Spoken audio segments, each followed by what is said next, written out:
fun little melody, wasn't it?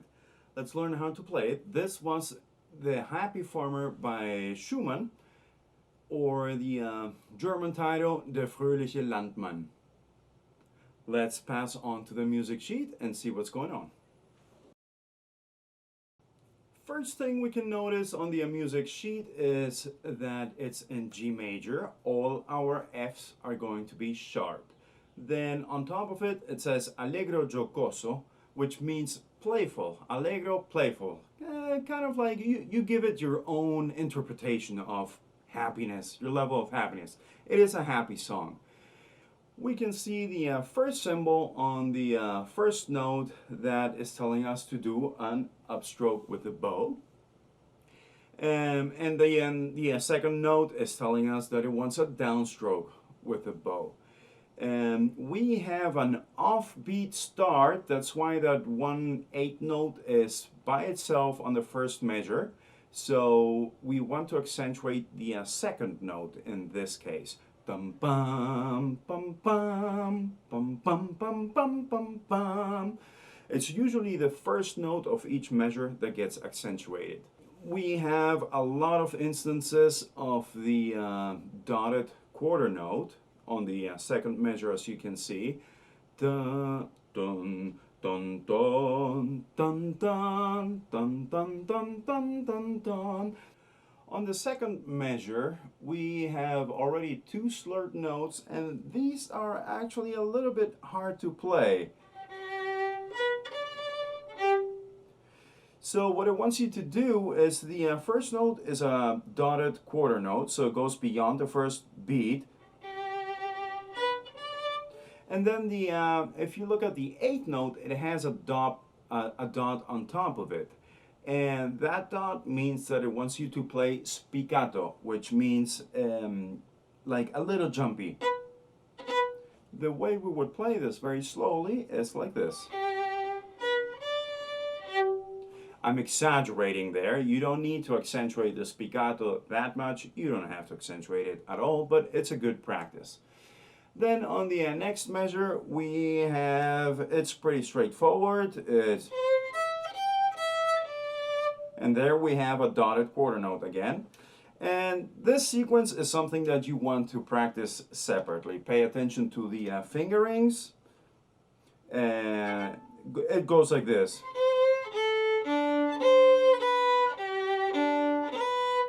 And the way I like to play it is to add a little bit of spiccato there. It makes it sound happier to me. It's my interpretation, so you can do whatever you want.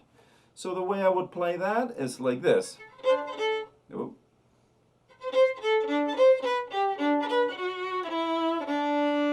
On measure 5, we have that offbeat start again, which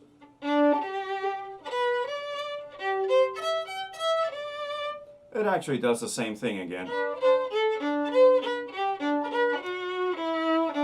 It does exactly the same thing again. Now we have the second part of the song, which goes, the piano plays a harmony to the melody there. Up until now, the piano was playing exactly the same as the violin, but now the piano goes lower and the violin plays the melody. So don't copy the notes from the piano.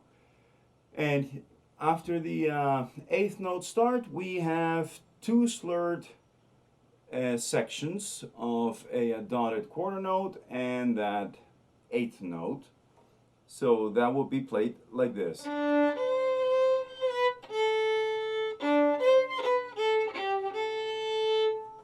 And then the main theme starts again.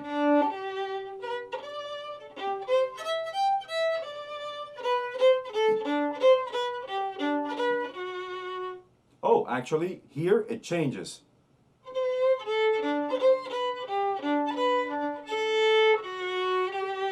Remember before we ended that phrase like this. And now it wants us to end like this. And then the second part of the song repeats again. It's exactly the same. Let's...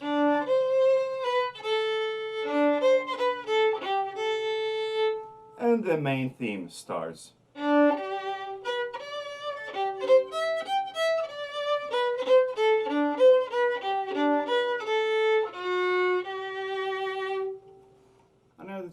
want to add is at the beginning of the sheet music, you may notice that there is a C as a time signature, and that really means 4/4.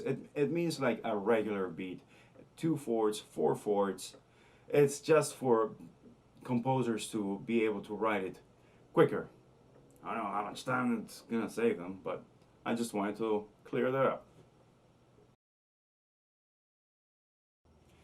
So the song in the beginning is at 80 beats per minute. We'll slow it down to 69 beats per minute for violin practice.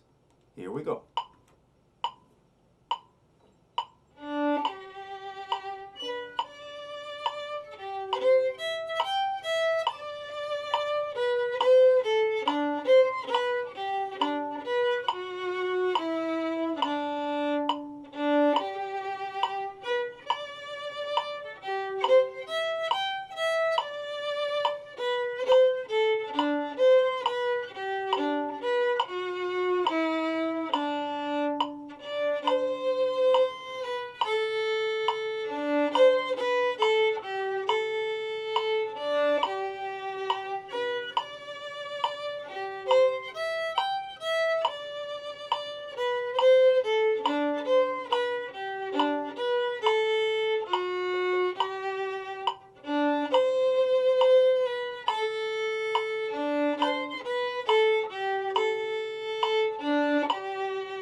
So the song is at 110 beats per minute. Let's play it on the piano at 69.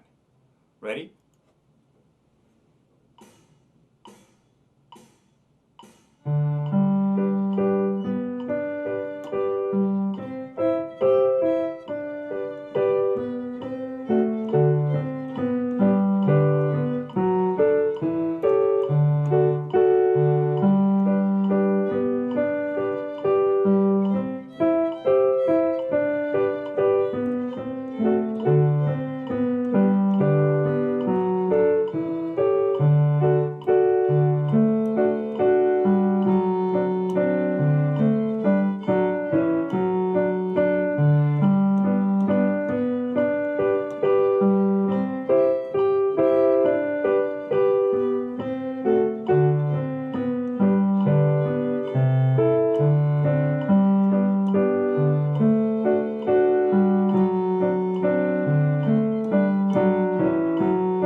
And it's time for you to play it at a full speed of 110 beats per minute.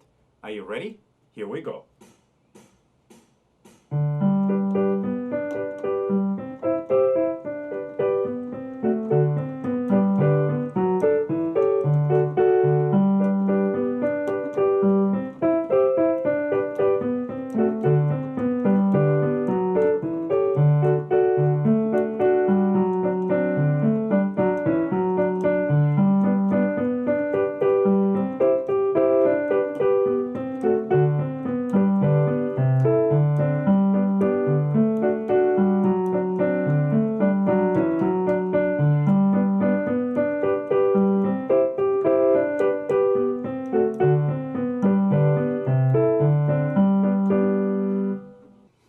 I hope you have enjoyed playing the song with me.